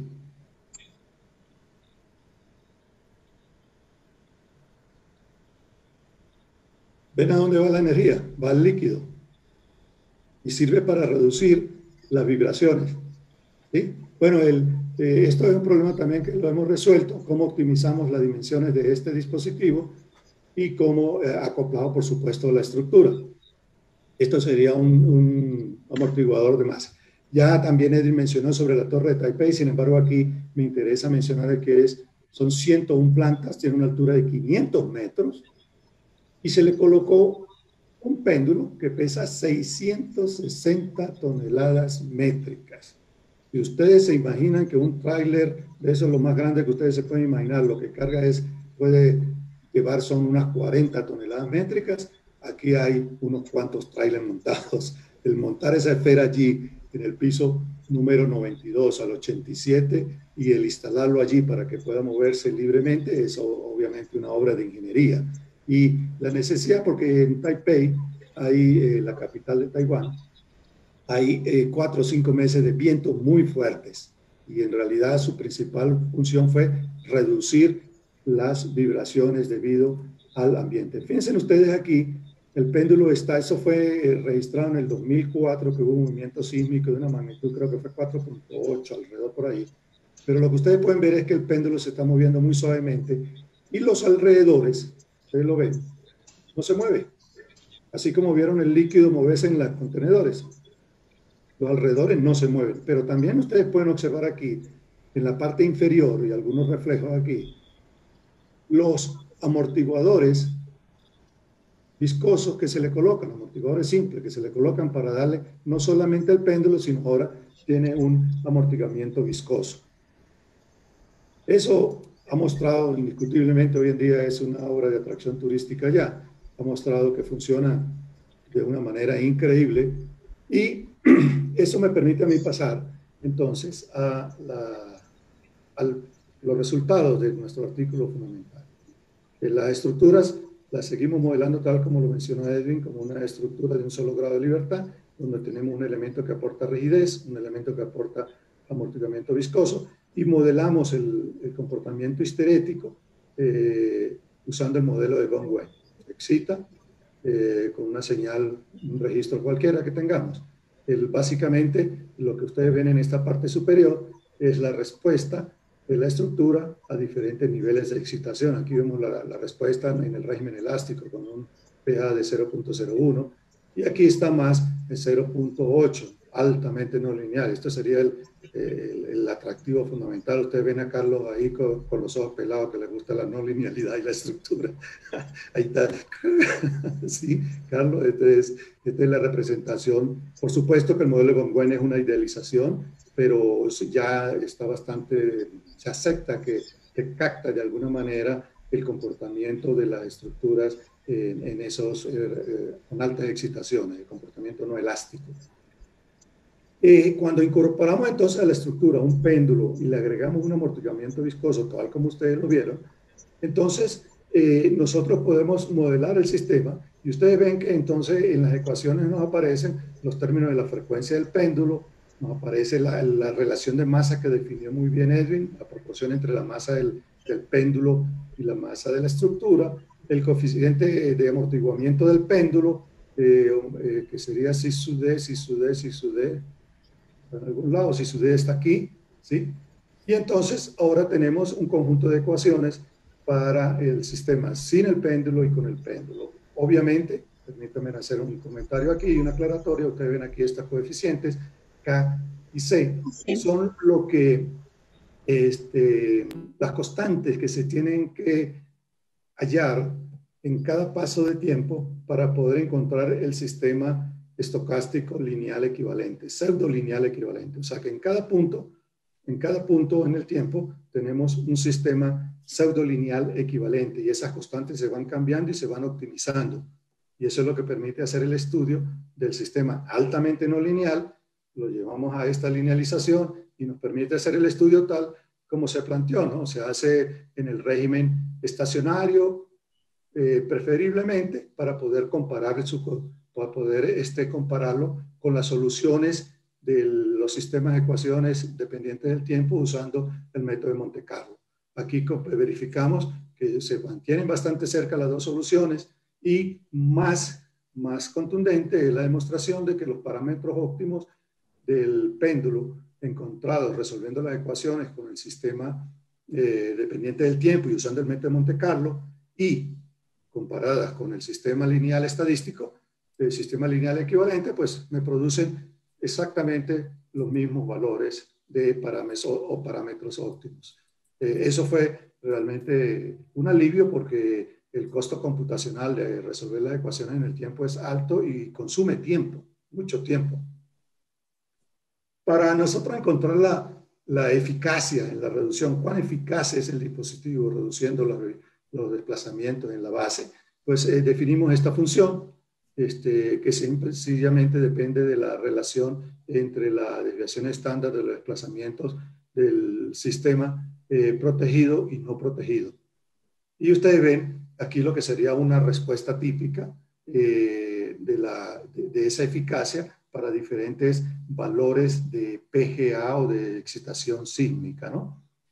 Ya vamos a hablar un poquito más. Esta curva les debe ser familiar. En el régimen elástico se pueden ver altas eficacias, mientras que cuando pasa al régimen elastoplástico, pues digamos, la eficacia se deteriora, pero todavía sigue siendo significativa, ¿no? Sigue siendo por arriba del 10%.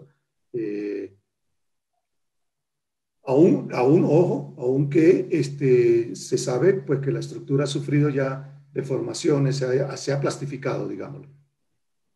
El método, tal como lo mencionó Edwin, se explora el espacio de respuesta y se encuentran los parámetros óptimos de frecuencia y de amortiguamiento y de eficacia para poder hacer los otros cálculos. Y en realidad, recuerden, lo que nosotros obtenemos son estos valores, son valores de diseño. Hay que tener presente una cosa, no son la respuesta del péndulo o del dispositivo ante una excitación sísmica normal, sino es la respuesta del péndulo, obviamente a una excitación sísmica X de un valor muy pequeño, pero nosotros lo vamos a tomar como valores de diseño. Entonces nosotros, por ejemplo, para diseñar el péndulo, diríamos, bueno, yo lo voy a diseñar para una sismicidad de, qué sé yo, de 0.5, 0.8, que sería un valor por aquí.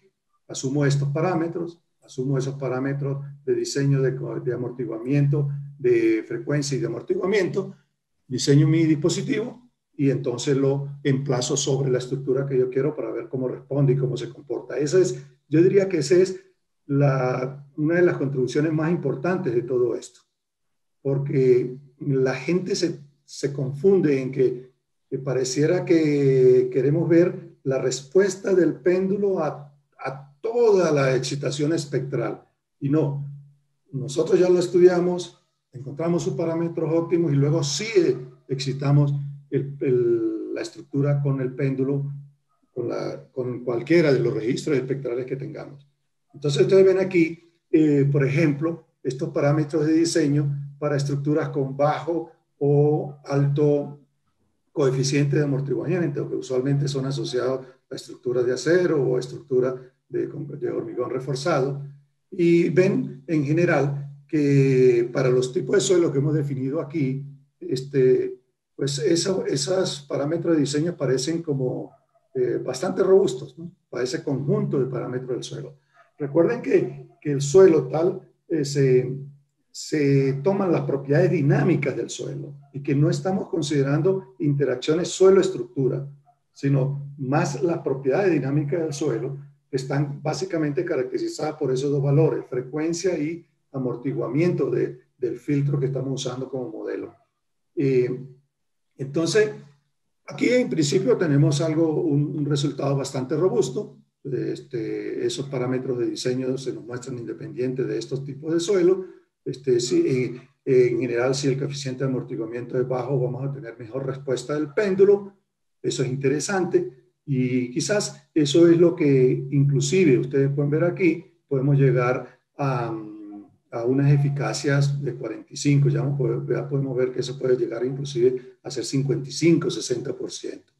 Obviamente si pensamos en una estructura muy esbelta como la TAP y queremos reducir vibraciones inducidas por cargas de viento, pues la solución ideal es el péndulo, porque vamos a tener eficacias altísimas, 50, 60%, y eso es bastante representativo y el que esté allí va a sentir sustancialmente la diferencia, ¿no? Eso justifica mucho porque el péndulo se usa en estructuras donde está respondiendo el lazo de histéresis es más lineal, donde la respuesta es más de tipo lineal, porque funcionaría perfecto el péndulo ahí. Mientras que nosotros, en nuestro estudio, consideramos un índice de sismicidad de 0.5 y vimos, bueno, ok, vamos a considerar los parámetros óptimos del péndulo así, con 0.5, vamos a montarlo en una estructura particular, vamos a explorar diferentes tipos de suelos, vamos a estimular, a excitar la estructura con el registro del sismo de Pedernal y vamos a ver qué pasa. Eso fue lo que hicimos en nuestra publicación. Y fíjense qué encontramos. Bueno, primero, ya ustedes pueden ver que esta curva es muy diferente a la anterior. Hay un par de curvas aquí que se muestran muy diferentes a las otras. O sea, ya esa aparente robustez ante el tipo de suelo cambió y entonces resulta que eso es más con lo que se considera un suelo bastante suave o bastante blando, ¿no? Unos parámetros de 4.5 y un amortiguamiento de 0.1. Y el péndulo responde de una manera diferente, aún que sigue siendo montado sobre la misma estructura que tiene un comportamiento elastoplástico, pero los parámetros óptimos de él entonces van cambiando en función de la excitación sísmica. Fíjense, a partir de un cierto valor ya el parámetro de diseño fue el mismo. Aquí la frecuencia se mantuvo constante, independiente de la excitación sísmica, y aquí el coeficiente de amortiguamiento se mantuvo también constante e independiente. La pregunta es ¿por qué? ¿Qué pasa ahí? ¿Por qué hubo ese cambio cuando el suelo es suave? Bueno, sencillamente la estructura está absorbiendo buena parte de la energía porque se está plastificando, el suelo es muy suave y en realidad el péndulo está absorbiendo, digamos, muy poca de la energía. El péndulo no está absorbiendo, no está siendo grandemente excitado. La gran cantidad de la energía se está quedando en la estructura y el suelo, que es muy blando, mismo absorbe mucha energía. Entonces, se nos hacen estos parámetros más o menos robustos. Aquí son robustos porque independientemente de la excitación sísmica, el factor de frecuencia, digamos que no se desintoniza el suelo. Fíjense que aquí alrededor de 0.35 y precisamente la estructura tiene una frecuencia alrededor de los 10, si no me equivoco, 10 radianes, y el suelo tiene un alrededor de 4.5 y tenemos que sintonizar el péndulo alrededor de 3.5. O sea que pareciera que los factores de los parámetros de diseño del péndulo se inclinan más por estar en sintonía con el suelo, que es muy blando, y no con el de la estructura, porque aquí está 3.5, 4 es el suelo, 10 que sería la estructura, ¿no? Entonces eso fue un resultado interesante que pues se llama bastante la atención y que confirma ya resultados bastante desarrollados. Otro aspecto que encontramos nosotros, bueno, ahora vamos a hacer un poco más de ingeniería, vamos a ver cuál es el efecto de cambiar la masa del péndulo. ¿Qué encontramos? Bueno, si cambiamos la masa del péndulo, la curva de eficacia se incrementa, sencillamente.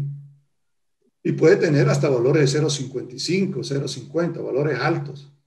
Y muy importante es esto que se señala aquí al lado derecho, que sería una especie de eficacia en el caso de altos valores de intensidad sísmica, que son importantes porque eso pueden, digamos, juegan un rol a la hora de reducir los riesgos en la estructura. Fíjense que la frecuencia, el factor de diseño de frecuencia, pues fue descendiendo en la medida que la relación de masa fue incrementando, mientras que la demanda de amortiguamiento en el péndulo fue incrementando en la medida que la masa fue aumentando, lo cual es natural, pero también interesante y un resultado relativamente conocido es que no tiene sentido aumentar mucho la masa del péndulo más allá del 10% porque lo que se gana en eficacia es relativamente poco, o sea, es nada. Entonces, tiene sentido trabajar el péndulo con escasamente unas unidades de porcentaje de la masa total. Ese fue uno de los resultados también que se lograron. Ahora, ¿qué pasa cuando entonces excitamos la estructura con el péndulo, un dispositivo tipo péndulo, y lo excitamos con un registro como el de Pedernales? Bueno, fíjense lo que pasó. Lo que está en gris representa la estructura sin el péndulo y lo que está en celeste más la estructura protegida. Fíjense, aquí se hace un zoom de este segmento y se puede ver claramente cómo los desplazamientos de la estructura primaria, la base de la estructura primaria se reducen, pero la respuesta histerética, también se pueden ver. Ustedes ven como las líneas grises son las que están más por fuera y las líneas celestes son las que están más concentradas en el centro. Eso nos está indicando de que el péndulo absorbió parte de la energía y está controlando, si se quiere, la plastificación de la estructura debido a que está absorbiendo energía de la excitación sísmica. Eso es un resultado importante, ya lo hicimos con el registro de pedernales que nos suministró la gente de la EPN. Y bueno, en conclusiones generales, el desempeño del amortiguador tipo péndulo es alto cuando la estructura exhibe un lazo de histéresis lineal. Eso es lo que justifica generalmente el uso del péndulo en esas estructuras muy esbeltas, como pueden ser torres para comunicaciones, chimeneas, en general estructuras muy esbeltas. Bueno, y el TACPAY, ustedes lo vieron. El amortiguador tipo péndulo controla el desarrollo de la plasticidad estructural. Ya lo vimos en la última lámina. Al absorber energía, él va a controlar el desarrollo de la plasticidad. La propiedad de suelos suaves, impide un buen desempeño del dispositivo como absorbedor de energía vibracional. O sea, le quita energía al dispositivo y eso, bueno, es una tremenda dificultad que se presenta. Sin embargo, mis conclusiones, todo esto nos ha servido para visualizar y hacernos preguntas de desarrollo mucho más adelante, que ya las voy a discutir un poquito más. Estos resultados en general confirman que el desempeño del amortiguador tipo péndulo mejora si lo más incrementa. El péndulo optimizado reduce deformaciones en la estructura excitada con el registro de pedernales. Y hay una cosa que hay que tener en cuenta en todo esto, es que todo esto son simulaciones que resultan de una sustancial simplificación. Esto simplemente lo que nos hacen es ponernos en contacto con los conceptos físicos fundamentales de eso, pero de aquí al desarrollo de una tecnología y a la ingeniería de esto tenemos un paso que caminar, pero obviamente que si conocemos estos conceptos importantes y estas ideas así básicas, podemos hacer mejores desarrollos. Por ejemplo, del trabajo en cooperación con Edwin y ya de la UTPL han surgido ideas como reducir la rigidez dinámica, no la estática, sino la dinámica. Y eso se logra, que ya son trabajos que están avanzados, incorporando elementos que aporten rigidez negativa. Los elementos que aporten rigidez negativa, ustedes se pueden imaginar un resorte cuando ustedes lo comprimen. El resorte se opone a que ustedes lo compriman, ¿verdad? Bueno, un elemento que aporte rigidez negativa es que cuando usted lo comprima, él le gusta que lo comprime y se va. Y si lo extiende, él se va, no ofrece ninguna oposición. Claro que aquí, eso ya es un problema también que hemos resuelto. Lo que se reduce es la rigidez dinámica, se reduce a cero. Entonces es como que, imagínense el pendulito que teníamos inicialmente, ¿verdad? El pendulito que teníamos inicialmente, cuando usted inicia, con cualquier movimiento que usted arranque, que usted empiece a moverse, él se va hacia atrás rápidamente, es como que se adelante a la respuesta.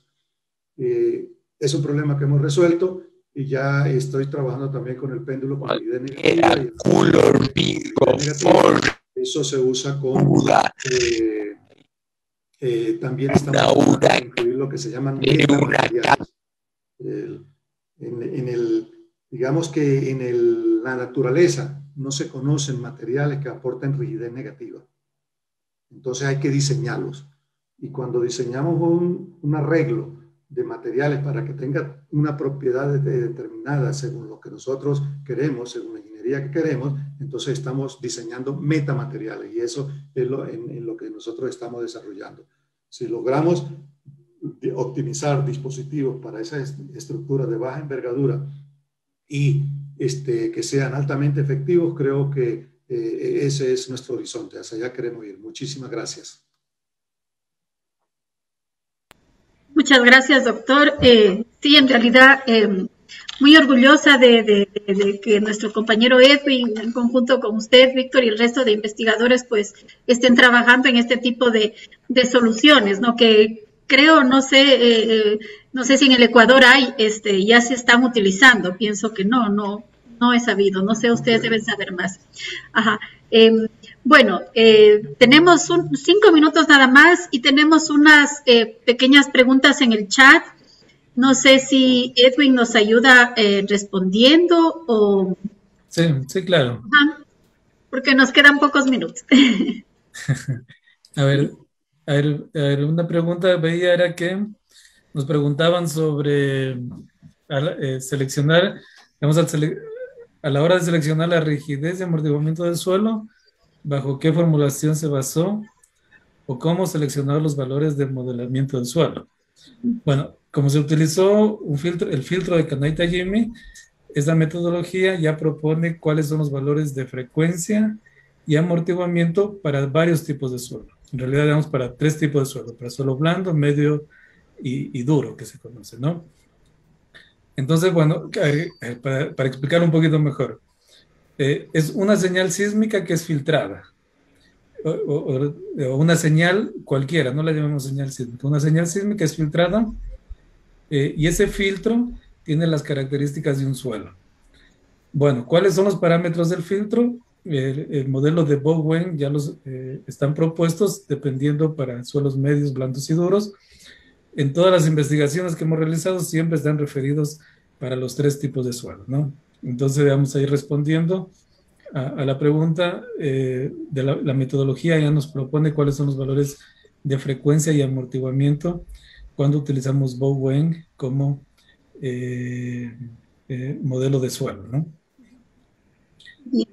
A ver, tenía otra pregunta. Al hablar de 10%, se refiere a la reducción de aceleración de piso, desplazamiento, derivas. Hablamos de 10%, cuando hablamos de eficiencia, hablamos la relación entre la respuesta de techo de la estructura con amortiguador de masa y sin amortiguador de masa. ¿Sí? En la presentación veíamos las gráficas en negro, donde habían grandes deformaciones. Esa era la respuesta de la estructura sin el dispositivo. A esa respuesta máxima le dividimos la respuesta de la misma estructura, pero ahora considerando el dispositivo, a esa la consideramos como eficiencia. Y cuando hablamos del 10%, hablamos de reducción del 10% de la respuesta máxima de pecho. ¿Sí? Eso para tener claro. Por cierto, ese es el parámetro de eficiencia que nosotros hemos definido. Quizá ahí pueden haber parámetros más interesantes como el de la energía, ya que estamos hablando de modelos no lineales. La eficiencia en función de la energía también puede ser un parámetro interesante. Hay otros parámetros de eficiencia como la aceleración o el desplazamiento relativo, el desplazamiento absoluto. Bueno, digamos, depende de la metodología que se quiera establecer. Hay una pregunta que nos habla sobre, o nos menciona, que si la UTP le da servicios para público en general para realizar pruebas a escala. Ajá, sí, no sé si María Soledad usted quería... Sí, bueno, en realidad no ofrecemos pues así servicios al público en general. Sin embargo, gracias a Edwin mismo, a toda su gestión, nosotros tenemos el laboratorio de estructuras, ¿no? En donde se han hecho algunos trabajos similares. Por eso yo ponía en el chat mi correo para si alguien quiere o quiere hacer algún proyecto o algo, a ver si nos podemos poner de acuerdo y vemos la forma de solventar. Pues estamos como universidad en la obligación también de dar esta respuesta a todas las inquietudes y a las necesidades que tenemos en estos temas. Bueno, creo que tenemos que cortar ahí. El tiempo se nos quedó súper corto, el tema es amplísimo, súper interesante y de gran impacto, ¿no? Estoy, como les digo, muy orgullosas. Es un café riquísimo y súper interesante que me lo he tomado. Les agradezco inmensamente. Me quedo comprometida conjuntamente con Edwin para, a través del Departamento de Ingeniería Civil, pues generar más espacios como estos, porque hay muchas cosas que tenemos que hablar, conversar y se nos quedaron muchas cosas por preguntar también, ¿no? un tema súper interesante. Muchísimas gracias, pues, y espero vernos en una próxima. Agradecer también al Laboratorio de Innovación e Investigación Docente, a Yasmín por su trabajo, a María Isabel Loaiza, que hoy está de cumpleaños, también felicitarla y agradecerle por todo este apoyo para brindarnos estos espacios para poder compartir algo de lo que se trabaja día a día. Gracias, Edwin, también por toda su gestión. Doctor García, mil gracias. Bienvenido siempre. Carlos, bienvenido a Loja. En algún momento tenemos que tomarnos un café presencialmente. Así que un abrazo a todos.